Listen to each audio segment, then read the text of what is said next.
जो बन गए हैं उस विरासत को लेकर के जीने का हौसला बुलंद कीजिए, अपने आप जिंदगी बन जाएगी।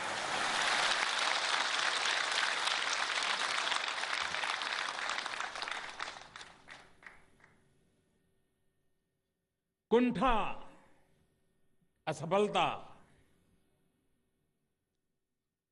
सपनों में आई रुकावटें, ये बोझ नहीं बननी चाहिए, वो शिक्षा का कारण बननी चाहिए। उससे कुछ सीखना होता है, और अगर उसको सीख लेते हैं तो जिंदगी में और बड़ी चुनौतियों को स्वीकार करने का सामर्थ्य आ जाता है। पहले के जमाने में ये कहा जाता था कि भाई इस टनल में चल पड़ा मैं तो आखिरी मंजिल उस छोर पर जहां से टनल पूरी होगी वहीं निकलेगी। अब वक्त बदल चुका है। इसके बाद भी जरूरी नहीं है कि जिस रास्ते पर आप चल पड़े हैं वहीं पर आखिरी छोर होगा, वहीं गुजारा करना पड़ेगा।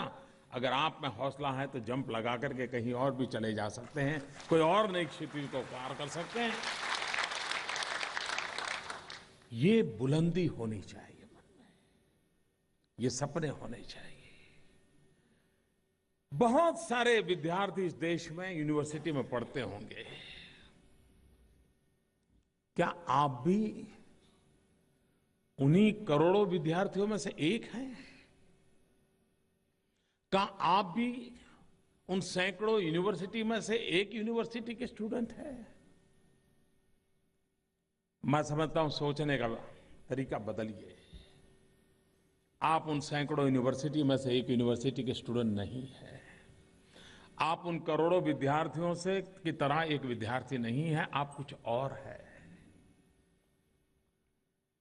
और मैं जब और है कहता हूं तो उसका तात्पर्य मेरा यह है कि हिंदुस्तान में कई यूनिवर्सिटियां चलती होगी जो टैक्स पेयर के पैसों से, सरकारी पैसों से, आपके माँ बाप की फीस से चलती होगी।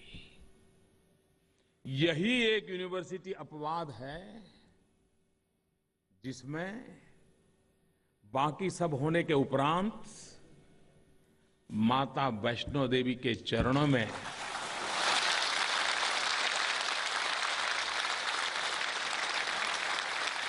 जिन गरीब लोगों ने पैसे चढ़ाए हैं, उसके पास पैसे नहीं थे घोड़े पर पहुंचने के लिए।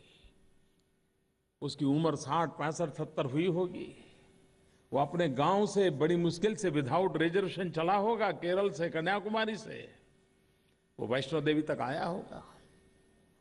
मां को चढ़ावा चढ़ाना है, इसलिए रास्ते में एक टम खाना छोड़ दिया होगा कि मां को चढ़ावा चढ़ाना है।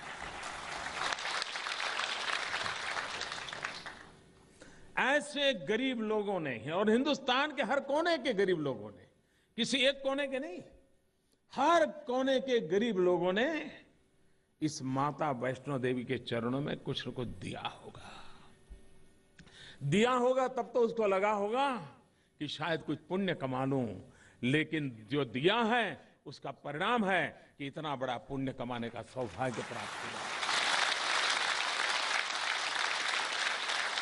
और इसलिए आपकी शिक्षा दीक्षा में, इस दीवारों में, इस इमारत में, यहां के माहौल में उन गरीबों के सपनों का वास रहता है।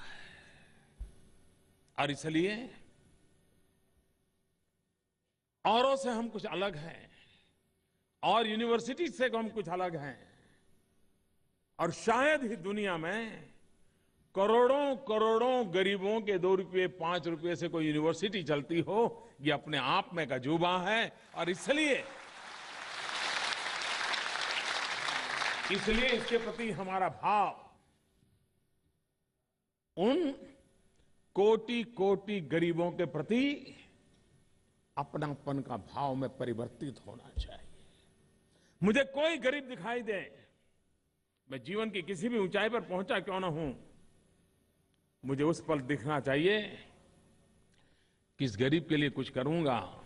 क्योंकि कोई गरीब था जिसने एक बार खाना छोड़ करके मां के चरणों में 1 रुपया दिया था, जो मेरी पढ़ाई में काम आया था।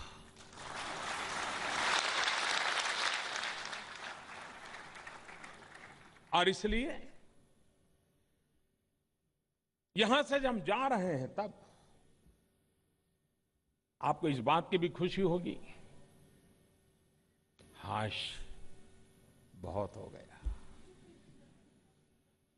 चलो यार कुछ पल ऐसे ही बिता ले, ऐसा बहुत कुछ होगा। लेकिन जिंदगी की कसौटी तब शुरू होती है जब अपने आप के बलबूते पर दिशा तय करनी होती है, फैसले लेने होते हैं। अभी तो इस कैंपस में कुछ भी करते होंगे, कोई तो होगा जो आपको उंगली पकड़ करके चलाता होगा। आपका जो सीनियर होता होगा वो भी कहता है नहीं नहीं ऐसा मत करो यार, तुम इस पर ख्याल रखो, अच्छा हो जाएगा।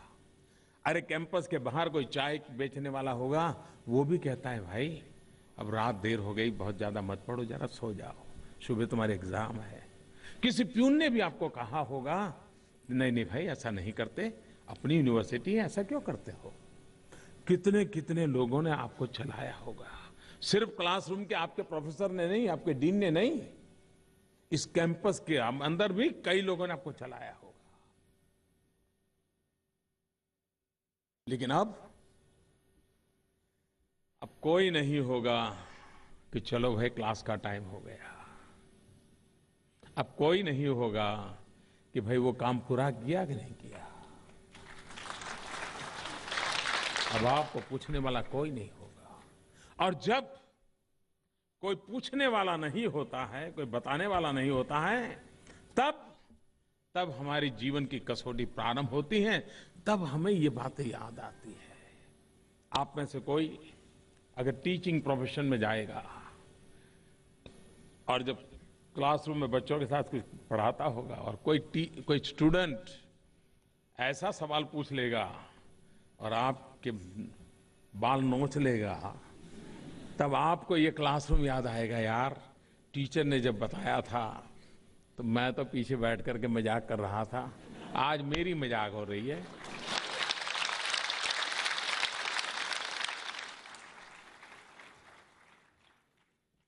हर पल आपको यहां याद आएगा। आखिरकार जीवन के किसी भी तबक्के में पूछिए, अभी महबूबा जी अपने बचपन की गाथा यहां सुना रही थी कि कैसे वो जिंदगी का गुजारा, वो पल कैसे याद आते हैं, और उनका सपना भी है कि कैसे ऐसे पल मिल जाएं। ये क्यों याद आते हैं? क्योंकि ये जो फॉर्मेटिव एज में जो पूंजी इकट्ठी की है, वो जीवन भर उसी से गुजारा करना है। कुछ लोग होंगे जो इसके आधार पर नया जुटाते जाएंगे, लेकिन ज्यादातर वो होते हैं ठीक है यार इतना मिल गया गाड़ी चला लो। हमारे देश में सदियों से दीक्षांत समारोह की परंपरा रही है। शायद पूरी मानव जात के इतिहास में सबसे पहला दीक्षांत समारोह वेद काल में, इसका जिक्र तैत्रेयी उपनिषद में आता है,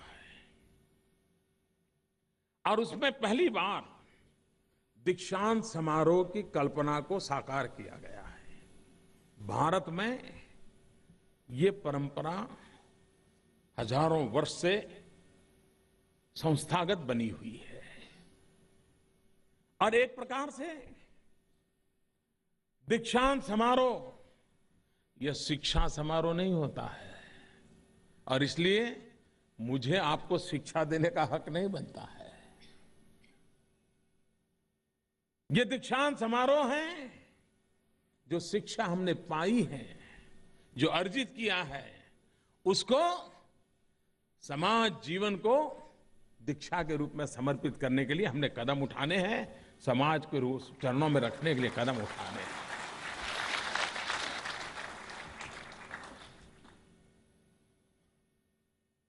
ये देश विकास की नई ऊंचाइयों को छू रहा है। 800 मिलियन यूथ का देश, जो 35 से कम एज ग्रुप का है, तो दुनिया में क्या कुछ नहीं कर सकता है। हर नौजवान का सपना हिंदुस्तान की तरक्की का कारण बन सकता है। हम वो लोग हैं जिन्होंने उपनिषद से लेकर के उपग्रह तक की यात्रा की है। उपनिषद से उपग्रह तक की यात्रा करने वाले हम लोग हैं। अपने आप में हमेशा संजोए रखना होता है। मुझे विश्वास है कि यहां से जाने वाले हर नौजवान, और मुझे महबूबा जी की एक बात बहुत अच्छी लगी कि यहां के लोगों के लिए हम वो लोग हैं जिनकी बातें हम दुनिया भर में पहुंचाने वाले हैं कि कितने प्यारे लोग हैं, कितनी महान परंपरा के लोग हैं, कितने उदार चरित्र लोग हैं, कैसे हमें प्रकृति के साथ, उनके साथ जीना सिखा दिया। और एक एम्बेसडर के रूप में मैं जम्मू कश्मीर की इस महान धरती की बात, भारत के मुकुटमणि की बात, मैं जहां जाऊं वहां कैसे पहुंचाऊं, इस यूनिवर्सिटी के माध्यम से मैं कर सकता हूं, उसके एक विद्यार्थी के नाते कर सकता हूं।